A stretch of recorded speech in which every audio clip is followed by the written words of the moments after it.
Hi, I'm Jim Zogby, and welcome to Viewpoint. The Nuclear Security Summit, the fourth in a series begun by the Obama administration, recently concluded here in Washington, and saw over 50 countries participate in discussions on nuclear proliferation and terrorism. Joining me with an analysis of the summit is Joseph Cirincione. He's president of the Plowshares Fund, formerly served on the staff of the House Armed Services Committee and as vice president for National Security at the Center for American Progress, and as director for non-proliferation at the Carnegie Endowment for International Peace. He's author of 3 books on nuclear weapons issues, and his latest is Nuclear Nightmares: Securing the World Before It's Too Late.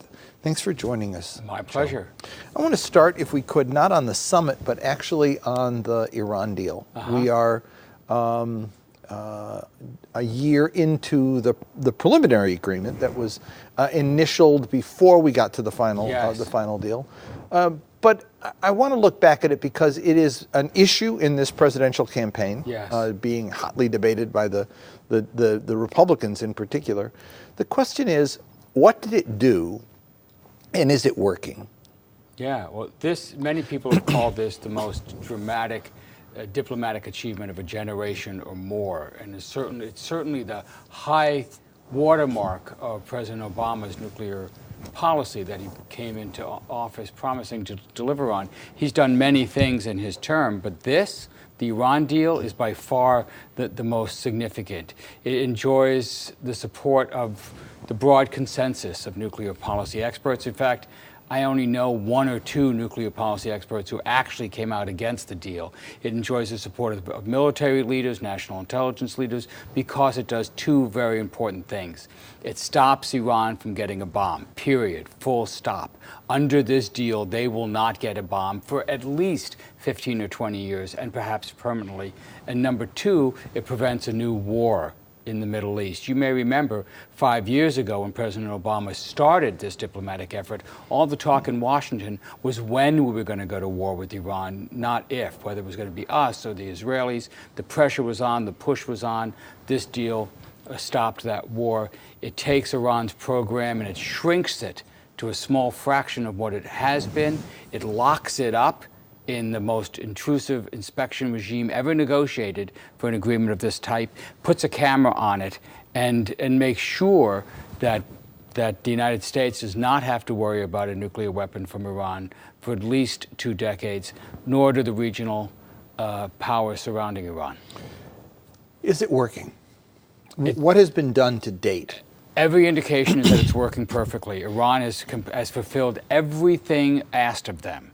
They've ripped out 2/3 of their centrifuges. They shipped out almost all their uranium gas, the material you would put in the centrifuges. They pulled out the core of their plutonium production reactor, drilled it full of holes, and filled it with concrete. The inspectors are in, the cameras are in, the seals and verification mechanisms are in. They have done everything asked of them, and so have we. In exchange for them doing that, we pulled the sanctions. We lifted the sanctions that had isolated Iran and cut them off from the international financial and commercial systems. There's a little bit of a problem on our end. If there's any problem in the agreement, it's on our end. The banks are somewhat reluctant to go invest in Iran again the way they're now allowed to do, because they're not sure that they're not going to get tagged again for violations of sanctions. So the U.S. is being asked to give those banks a little more assurance, and I think that'll be forthcoming in the coming weeks. But there still are sanctions that the U.S. has on Iran that are related to its engagement in terrorism and support for terrorist entities. Oh, sure. So how this do you was separate just, out the two? Well, there's different laws, different resolutions on different kinds of sanctions. So this is just about the nuclear deal. We still object to their testing of long-range missiles. The but UN on the has terrorism sanctions. Aren't the banks brought into that one too? The terrorism ones are very narrow, so there's certain entities that we sanction. But it's not, the nuclear sanctions cut off Iran's banking system from electronic transfers. That crippled the banking system. That's lifted, that's gone. There's still individual, more focused sanctions related to ballistic missiles, terrorism, and human rights. In fact, we've added a few more since the deal was went into effect. Let me ask you some of the questions that the critics raised. The first one, obviously, I think you've dealt with to some degree, but if you would anyway, it is that the sanctions, that the restraints imposed by the deal, or the surveillance mechanisms, aren't going to be effective, that Iran can cheat, or in any case, just wait it out. And you'll see a bomb in 15 years or 20 years. So almost every objective observer who's looked at this thinks there's, including the Israelis, including the Israeli Atomic Energy Commission, who said that this would almost certainly catch Iran should they try to cheat. And the reason is, while it might be possible for Iran to evade one particular constraint, for example, secretly building a site where they might assemble centrifuges, it's very hard for them to evade the 5, 6, 7 layers of this, where we control the materials that they're getting, where we're tracking the uranium from the time it leaves the mine, where we're tracking all the scientists, where we have a special procurement channel set up, so anything they want to buy from the outside world related to this has to go through that channel. It's this multiplicity that makes it very hard for them to cheat.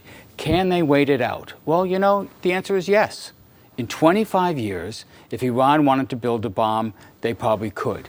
The sanctions would be completely lifted. The restrictions on their numbers of centrifuges would be lifted. But you know what? That's true of South Korea. That's true of Japan. That's true of numerous countries that have the capability to build weapons, but have now promised not to and agreed to these kinds of inspections. A lot depends on what we do in the interim. What does our relationship with Iran look like 15, 20 years from now? What does the Middle East look like? What does the international global regime look like? Can we take the incredible inspection regime that we put on Iran and apply it to everybody?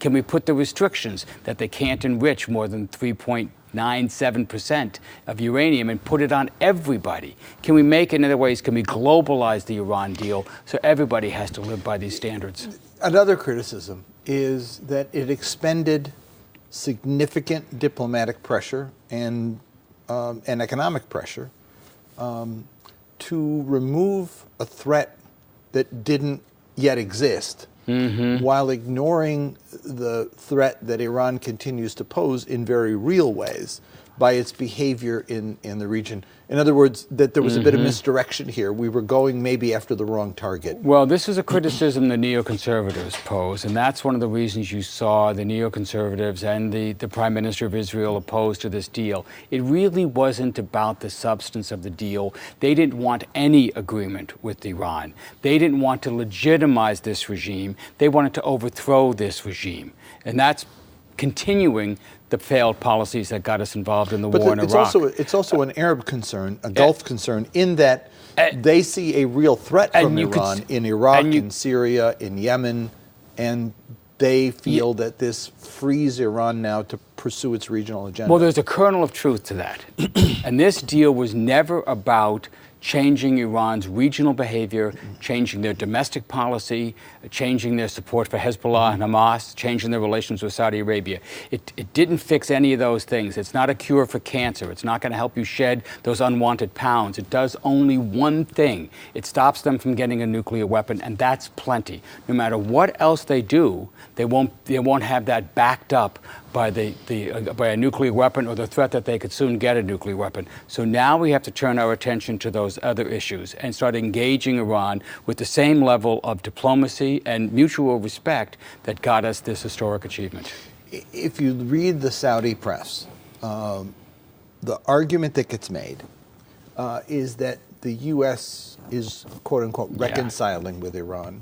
And has chosen Iran over them. Now, these are countries in that region that have sought a U.S. protective umbrella and have, they feel, from their perspective, paid dearly for it in terms of domestic opinion, but also in terms of sheer dollars and cents, in terms of the relationship they have. They're feeling abandoned. Is that a fair concern on their part, that we've changed we change sides in this this Gulf conflict? I understand that. So they're looking at this as a zero-sum game. So if Iran gains, therefore they lose. The Israelis, at least the current government's looking at it that way. The Saudis, the Emiratis, that's how they see it. There's especially the Saudis. There's a fundamental split, and we have just chosen. No, we have not. We have balanced. We have not abandoned Saudi Arabia one bit. We're going to increase our military aid to Israel. We haven't abandoned them one bit. What we've done is we have a different relationship with Iran where we want to bring them in to the security architecture. Why? Because there's a lot of the problems in the Middle East we cannot solve without Iran's cooperation. And the truth is we have overlapping strategic objectives. We both want to end the war in Syria. We both want to defeat ISIS. We both want to stabilize Afghanistan, stabilize Iraq, and maybe we both want to get a Middle East peace. To do any of those things, you need Iranian cooperation. You can't do that if you continue to ostracize them and make them your enemy. You also need Saudi cooperation. And the question is, can you create a regional security framework? I think after this initial period of feeling spurned or feeling rebuffed, I think the Saudis are going to, and the Israelis are going to come around to the new geopolitical realities. New issue, the ballistic missile tests that Iran engaged in recently, and the U.S. looking for ways to take action. The UN would not do a resolution, not give a resolution that would call for new sanctions. The U.S. is talking about doing it alone, adding some new sanctions. Is that something we can do? Will it harm the agreement? Will it set us back?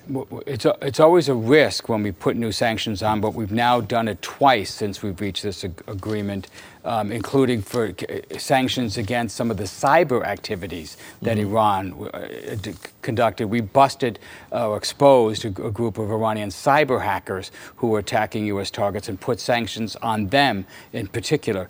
The missile tests violated existing UN sanctions. We don't approve of these. We don't want them doing this. We don't want anybody in the region testing these kinds of missiles. And we put new sanctions on some of the entities involved, the companies involved, the individuals involved. So far, it hasn't negatively impacted the Iran deal. But the truth is that these missile tests are less of a concern to us now because we've stopped the nuclear program. These missiles are a danger. If they had nuclear warheads on them, they're not going to have nuclear warheads on them. We don't want the tests going on, but we've taken care of the major part of the threat with the nuclear agreement. Let's go to the Nuclear Security Summit. President Obama began his administration with incredibly high hopes, as he did in several areas. There's a quote I want to put up on the board if we can look at it for a second. It's something he said recently, reflecting back on 7 years, and what he said was, of all the threats to global security and peace, the most dangerous is the proliferation and potential use of nuclear weapons. That's why 7 years ago in Prague, I committed the United States to stopping the spread of nuclear weapons and seeking a world without them. We've made important progress. We've taken concrete steps toward a world without nuclear weapons, have we? Yes, we have. They are not big enough steps, however, and there's been some slippage. But overall, he presented the most comprehensive, realistic, and ambitious nuclear security agenda anyone has ever brought into the White House. And I was proud to serve on his campaign team in 2007, 2008, while he was doing this and helped craft that package. The vision was correct. The steps were correct. He took the three parts of the problem and tackled them individually. Stop terrorists from getting nuclear weapons. That's what this Nuclear Security Summit was all about. Don't let terrorists get their hands on these weapons or these material. Stop new states from getting these weapons. That's what the Iran deal was all about. Incredibly successful there. The major step he took, although you can't say he had that same kind of success with North Korea, which is still a problem. Reduce nuclear arsenals, remove these as major instruments in international affairs. Less success there. One agreement with Russia, but then the Russians balked and haven't been willing to negotiate with us. And here's the key problem. As part of that, on how to balance, he wanted to reduce the weapons, but also make sure that our existing weapons were modernized, made safe and secure. But as the reduction process stopped, the contract process for these new weapons continued. And this now threatens to overwhelm Obama's legacy in an avalanche of new weapons. We're on track to spend $1 trillion on new nuclear weapons. And this is exactly the opposite of Obama intended. Instead of reducing the role and number of nuclear weapons in U.S. strategy, he's launching us into a potentially dangerous new nuclear arms race. Because if we do this, Russia's going to struggle to keep pace. China's going to keep pace with Russia. India's going to match China. You see the problem that he might have inadvertently created. Taking a step back and asking the why question. I remember in 1984 at the Democratic Convention, Jesse Jackson posed an alternative plank, which was no first use, that the U.S. pledged no first use. It was defeated. Democrats didn't want to seem weak. But I remember Jesse speaking about it at one point, and he said, there's no first use, there's no second use, there's no use at all. The minute you use it, 5 minutes later, you're dead. In a world in which we had thousands of nuclear warheads on both sides of the Cold War, there is simply no way to use these weapons without self-destruction. If Iran had a bomb and used it on Israel, Israel would flatten Iran and vice versa. The point is, and at this point in a region like that, everyone would die from the fallout at the end of the day as the winds blew and shifted course. The question is, why do we continue to have these weapons? Why do people continue to think of them as a useful deterrence when in fact they are of no use at all in terms of deterrence? Well, you know, this was true even during the Cold War. Ronald Reagan said, in a nuclear war, we're all losers. This is something Donald Trump should understand. And Reagan, in his second inaugural address, pledged to eliminate nuclear weapons from the face of the earth. So this is a bipartisan issue. You don't have to be Jesse Jackson to have this view. So committing to solve the Arab-Israeli conflict is not the only promise that politicians make and don't live up to. They try, you know, so they try, and two things are holding them back. And one is the general sort of national security norm in Washington, and that the president has to be tough. He can't be seen as giving in. He can't be seen as making concessions. So you can't be seen as reducing nuclear weapons to a lower level than your opponent has, for example. And so you have this ideological identification of nuclear weapons as strength. That has faded somewhat with the Cold War. Most people don't even think about nuclear weapons much anymore. And I think what's propelling it right now is really the people who still have a vested interest in the weapons, in the bases, in the billets, what I call the nuclear industrial complex. So the few states that still have ICBM bases, like Colorado, Wyoming, Utah, they defend these bases and don't want to lose the jobs associated with them. The contractors, like General Dynamics, who make nuclear submarines in New England, defend those contracts, and they get their politicians to support them.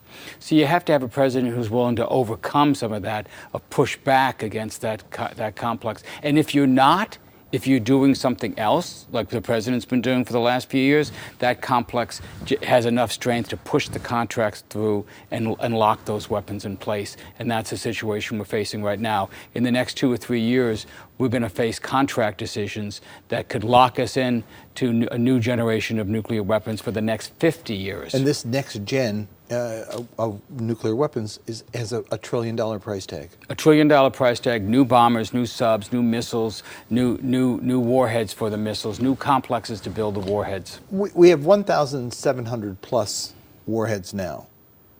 Strategic long-range on-alert warheads, and there's many more in reserve. And Russia has 19. About the same. Roughly the same. We roughly have about 5,000 each. Where are they? What do they do? And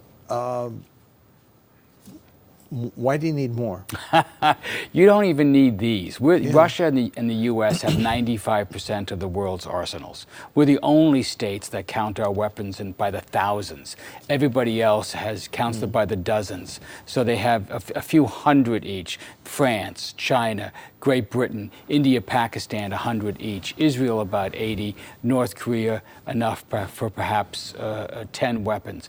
And, you know, China's an interesting example. China has about 200 weapons, and they consider that plenty. That is their deterrent. That is enough to stop somebody with 10 times that amount from attacking them. We have, well, 5,000 in our active arsenal. China has about 200. We wouldn't for a minute think about attacking China with a nuclear weapon because you know what would happen next. Just what you say, they would attack us. And taking out one city, two cities, three cities is enough to deter us. The reason we have so much is just the persistence of the Cold War thinking, a kind of thinking President Obama hoped to end, pledged to end, has not ended. The danger is not so much states using them, but non-state actors, and that's what this summit was about. How does one go about dealing with this issue when we haven't been able to stop non-state actors from getting AK-47s or whatever other weapon of choice they have to commit the atrocities that we see committed by a range of extremist groups? Yeah. Well, fortunately, terrorists have been satisfied to do their damage with truck bombs or plane bombs or machetes and haven't felt the need to go to mass destruction. But this has been a concern from the beginning of the nuclear age. When Robert Oppenheimer, the head of the Manhattan Project, was testifying before the Senate in '46, they asked him if nuclear terrorism was a threat. He said, yes, of course. And he said, they asked him, what do we need to stop it? And he said, a screwdriver, because you have to open up every crate that would come into the United States to make sure a bomb wasn't being smuggled in. So we've been worried about this for some time. And the answer for the Nuclear Security Summit is the right answer. A terrorist group can't build the bomb by themselves. This takes a factory with gigawatts of energy and billions of dollars in investment. It's a state enterprise. But if they can get the material, highly enriched uranium, maybe 25 kilograms, about the amount you'd put in a package the size of a sugar bag. If they can get that, a well-organized group like ISIS or Al-Qaeda can probably construct a Hiroshima-type device. It's no trouble to smuggle it into the United States. Getting it into the port is good enough, and there's no shortage of suicide bombers. So even though the chance of them doing that is low, it's not zero, and the consequences are enormous. So that's why you got 50 world leaders devoting their energy to this. And now we're increasingly worried about the so-called dirty bomb. Not an explosive bomb, but taking a conventional truck bomb and lacing it with radioactive material. And the news that the Brussels bombers, the people who blew up the airport and the metro center, were videotaping a Belgian nuclear official who worked at a facility where they had these kinds of radiological materials. Has that material all been sewn up? No, not at all. That's the problem. Yeah. Enough of this stuff has got dozens of industrial uses. It's used in hospitals and mining and commercial enterprises, and it's loosely guarded. And unless we start guarding this stuff a lot better than we are now, I think a dirty bomb attack is almost inevitable. At the last summit, the Egyptians raised an issue which they have raised several times at the UN and elsewhere, and that is to have a Middle East nuclear-free zone as the way to deal with the Iran issue. But that also then raises the issue of Israel, and the U.S. therefore blocked the Egyptian proposal. One of the questions I have when this was a call-in format and we were live in the Middle East, I would get, no matter when we talked about nuclear weapons or Iran, immediately you'd get phone calls from people everywhere across the Arab world saying, but what about Israel? The double standard issue is one that impedes clear thinking on how to deal with this question. It doesn't make sense to them because it just doesn't make sense. I mean, how we turn a blind eye to a country that doesn't sign the Non-Proliferation Treaty, that has nuclear weapons, that doesn't allow inspections, and yet is damning everybody else in the region for its nuclear aspirations, doesn't make sense to people because like I said, it just doesn't make sense. It is indefensible strategically. It doesn't make good strategic sense. The only way to understand this is to look at American domestic politics and understand the influence. But why should other countries have to defer to that? They shouldn't. That's the issue. No, you're asking me what drives the Yeah. policy. Yeah. It's domestic politics Yeah. that drives this. It's not an objective strategic sense, it's good that Israel has nuclear weapons in the Middle East and nobody else does. No, that is not a good thing. That is an anomaly. There's no other region of the world where there's one nuclear power. Either there's none, the Southern Hemisphere, Africa, South America, Southeast Asia, no nuclear weapons, or there's multiple nuclear states. So that situation with Israel can't last. I believe that it's in Israel's national security interest to get rid of their nuclear weapons, to take them out of the basement and put them on the table. I think eventually we'll see that, but it's a ways off. Because when we lecture others about it and turn a blind eye to that, it kind of reminds me of maybe a situation of Hugh Hefner conducting marriage encounter classes. You know, it doesn't pass the smell test. Or being a chain smoker and telling other people not to smoke. Yeah. I mean, it can't hold. It I can't like work. my metaphor, a little more colorful. Let's go to the Non-Proliferation Treaty. A question I always had about that was that I take advantage of you being here now to ask you about it. We signed it, Yes. but the Senate didn't approve it. No, you're talking about the Comprehensive Test Ban Treaty. Test ban treaty. Yes, right? yeah. What does it mean that the Senate hasn't approved it? Is it binding still or not? This is a very interesting question. So this is a Clinton legacy. Bill Clinton finally negotiated this thing in 1996. It was a U.S.-led initiative. We wanted it. We conducted more tests than everybody else combined, 1,000 tests. Our weapons work. We're not worried about them. So we want to stop other people from getting them. That's why it's a non-proliferation measure. It's hard for another country to get nuclear weapons without testing them, so let's stop them from testing. We signed it, we negotiated it, but then the U.S. Senate rejected it largely for political reasons. In 1999, they had just failed to impeach the president. They weren't about to give him a national security victory. They blocked it. Clinton could have done a better job. He didn't. There's some hope that the next president, if it's a Democrat, could bring this back up now, because it's still in our national security interests. We want this to be a barrier to other countries getting nuclear weapons. We want it to be a barrier to countries that have them from building new ones, improved ones, having more confidence.